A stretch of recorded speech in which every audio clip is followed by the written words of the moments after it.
मित्रों, आज मैं आपके साथ कुंडली, जिस पे मैं कभी कभी लिखता भी हूँ और बोलता भी हूँ और विश्लेषण भी करता हूँ, तो आज मेरे मन में थोड़ी देर पहले आया कि आज मैं कुंडली पे बोलूँगा।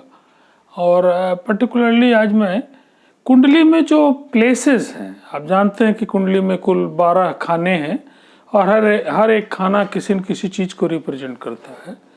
इसमें मैंने तमाम कुंडलियों पे जो अनुभव किया है कि जो कुंडली के जो घर हैं, जिसको आप प्लेसेस में बोल रहा हूँ, वो ग्रह की पावर के लिए सबसे इम्पॉर्टेंट है। जैसे कि अगर आपका एडमिशन, थोड़े आप 19 भी हैं और मान लीजिए सपोज कि आपको आईआईटी कानपुर में एडमिशन मिल गया है या किसी बड़े प्लेस में मिल गया है, तो आप देखेंगे कि आपकी ग्रोथ जो है वो निश्चित रूप से छोटी जगहों की तुलना में इन जनरल ज़्यादा होगी, क्योंकि चारों तरफ जो है वहाँ पे माहौल इस तरह का कि आप भी उस रेस में आ जाते हैं। मैंने कुंडली में भी देखा है कि हर एक घर का एक स्थान है जिसको हम लोग कारक कहते हैं। कारक का मतलब कि ये उसका फेवरेट हाउस है, और हर एक ग्रह उच्च का भी है, नीच का भी है, अपने घर का है। मैंने कई बार चर्चा की है। यह मैं आज चर्चा केवल ये कर रहा हूं कि अगर आपका कोई प्लेनेट जो उसका कारक है, मतलब जो उसका घर है, जहाँ पे बहुत पावरफुल है, वो कुंडली में बहुत बड़ा रोल अदा करता है। जैसे मैं आपको इन दो कुंडलियों की चर्चा कर रहा हूँ। इन दोनों कुंडली में जो मंगल है, आप जानते हैं कि लग्न जो है उसको हम फर्स्ट हाउस कहते हैं। ये हमने कई बार आपके साथ चर्चा की भी है कि जो लग्न है वो फर्स्ट हाउस है, और ये आपका सेकंड हाउस है जो धन भाव को रिप्रेजेंट करता है। थर्ड हाउस है जो पराक्रम, भाई बहन है, आपके मित्र यार। ये आपका सुख भाव को, माता के हाउस को करता है। बहुत बार पत्नी के सुख को भी डिसाइड कर लेते हैं। और ये आपके विद्या भाव को, संतान भाव को मेनली, और बहुत बार कैरियर में भी इसका रोल है। ये आपका रोग दोग का घर है, शत्रु भाव है। ये आपके पत्नी भाव है, ये मृत्यु भाव है, मोक्ष का भाव है, ये भाग्य भाव है, और ये आपके कर्म भाव है, ये लाभ भाव है, और ये आपका खर्च भाव है। इसमें जो इम्पोर्टेंट है, मैंने इधर कई कुंडलियों में देखा कि मंगल 10th हाउस में बड़ा पावरफुल है। 10th हाउस में उसको हम अगर उच्च का है तो दिग्बली बोलते हैं। तो ऐसे बहुत लोगों को मैं जानता हूं जिनका मंगल उच्च का है, वो राजनीति में भी बड़े पावरफुल लोग हैं। लेकिन ऐसे लोगों को भी मैं जानता हूं कि जिनका मंगल नीच का है और वो 10th हाउस में है, तो भी वे लोग काफी हद तक पावरफुल हैं। अपने काम में काफी हद तक वो पावरफुल हैं। राजनीति में भी ऐसे लोगों को मैंने देखा कि काफी उनका असर है। 10th हाउस में अगर मंगल है, चाहे उच्च का है तो सोने में सुहागा है, अपने घर का है तो भी बहुत बड़ी बात है। लेकिन इवन देन अगर नीच का भी है तो भी वो आपको एंजॉय कराएगा, आपको पावर में रखेगा। इसी तरह से अगर आप देखें, कुछ और भी मैं घरों की चर्चा कर रहा हूं कि अगर आपका शुक्र, आज शुक्र है भी, दिन भी आज है शुक्र आपका, अगर आपकी कुंडली में धन भाव में शुक्र है,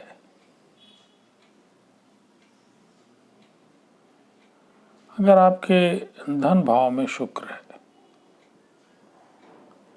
यहां पे आपका शुक्र है, और स्थान अगर ये 2 लिखा है, जो शुक्र का घर है, या 7 लिखा है, या तो तुला राशि का है या वृष राशि का शुक्र है आपकी कुंडली में, तो निश्चित रूप से आपको धन की कभी कमी नहीं है। धन आपको अपने से भी अर्जित होगा और आपको पैतृक धन भी मिलेगा ही मिलेगा, नहीं मिलने का प्रश्न ही नहीं है। और उच्च का है तो खैर कोई बात ही नहीं है।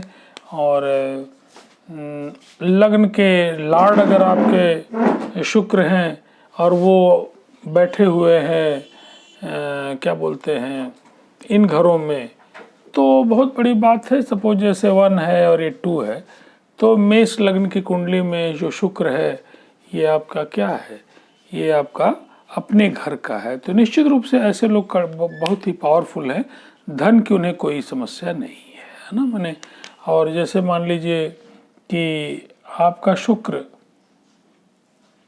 जो शुक्र का घर है 4th हाउस में शुक्र है, 4th हाउस में शुक्र है आपका, 4th हाउस में ये शुक्र है, यहाँ शुक्र, ये शुक्र का अपना घर है। यहाँ अगर शुक्र है और उच्च का है या नीच का है या अपने घर का है, निश्चित रूप से शुक्र जो है आपको भौतिक संसाधन जो आपके पास है, जिसको जमीन जायदाद बोलते हैं, ये सब चीज़ों की कमी नहीं होगी। नीच का है तो थोड़ा कम होगा और उच्च का है तो बहुत ज़्यादा होगा, लेकिन अगर यहाँ पे है तो ठीक है, एंजॉइंग है, आपके लिए काफ़ी अच्छा है। तो आज का जो मैं बार बार चर्चा कर रहा हूँ कि places are more important in comparison to the planet power. Planet powers से ज़्यादा इम्पॉर्टेंट कि प्लेनेट हमारा है कहाँ। डिग्री अगर इसकी थोड़ी कम भी है और प्लेस अच्छा है, तो आप देखेंगे कि फलित ज्योतिष में मैंने जो पाया है उसका असर निश्चित रूप से ज़्यादा होगा।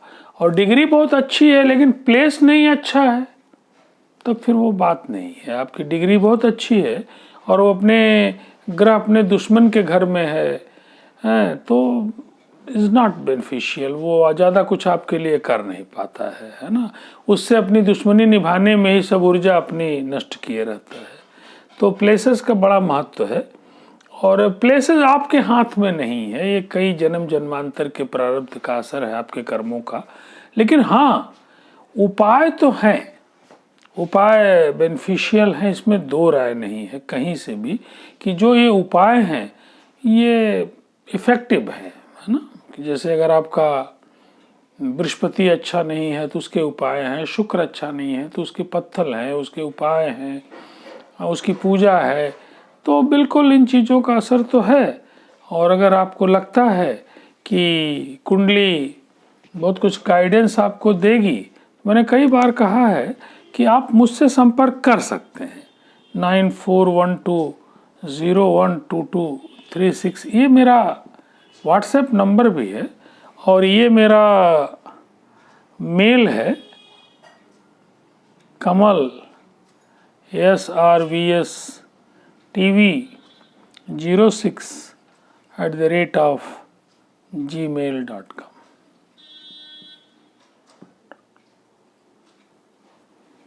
तो इसी तरह से प्लेसेस की जहाँ तक बात है, मैंने बताया कि अगर आपका यही शुक्र, जितनी भी लोगों के साथ मैं कुंडली से गुजर रहा हूँ प्रैक्टिकली, अगर शुक्र आपका यहाँ आ गया 12th हाउस में आ गया और अगर वो अपने घर का आ गया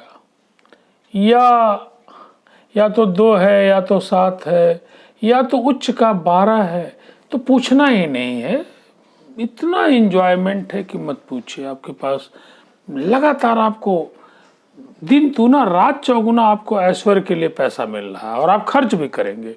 इवन देन शुक्र अगर नीच का है, ये 6 यहाँ लिखा है, तो भी आपको इतना पैसा तो मिल ही जाएगा कि किसी के सामने आपको भीख नहीं मांगना है, अच्छा खासा आप लेविशली खर्च करेंगे।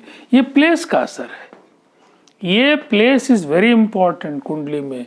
Places are very very important in comparison to the other things.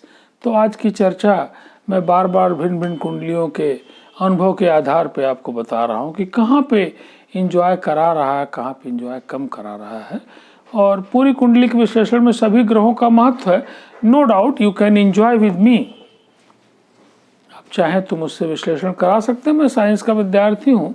Approach पूरी तरह साइंटिफिक है और अनुभव उसमें उसको सोने में सुहागा बनाता। नो डाउट मैं हजारों कुंडलियों से चूंकि गुजर चुका हूँ, रोज ही गुजर रहा हूँ, तो अपने अनुभव का लाभ मैं समाज हित में आपको दे सकता हूँ, आपको गाइड कर सकता हूँ। You can enjoy with me. Thank you.